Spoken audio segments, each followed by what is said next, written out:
দেখতে পাচ্ছি এয়ারপোর্টে চলে আসলাম। ওই যে ওইখান থেকে আমার কইব চলে যা আর তুই কন্ট্রোল রুম থেকে কন্ট্রোল দিব, যা তুই দেশে থাকিস না, তোর লাগা লোক দেশে থাকা ভালো না। ওই টার্মিনালও দেখতে পারতেছেন হযরত শাহজালাল আন্তর্জাতিক বিমানবন্দর আর কি, এইটা যে সবাই বিদেশ যাওয়ার জন্য আসছে গাড়ি ঘোড়া লইয়া। মানুষের বিদেশ যাওয়ার যাত্রাটা অনেক কঠিন, সত্যি কথা।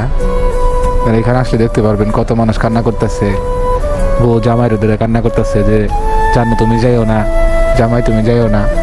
ওর মা পোলার ধরে কান্না করতেছে যে পোলা তুই যাইস না, বা জাগা পরিস্থিতির শিকার হয়ে যাইতে দিতে হয়, কিচ্ছু করার নাই। জীবনে চলতে হইলে পুরুষ মানুষের অনেক কিছু করতে হয়, অনেক কিছু বিসর্জন দিতে হয়। এটাই হইলো একটা জলজান্ত প্রমাণ। এই এয়ারপোর্ট ফ্যামিলি পরিবার সব কিছু রাইখা চলে যেতে হয় দেশ থেকে বিদেশে। এটার থেকে কষ্ট ছেলে মানুষের আর কোনো দিকে নাই।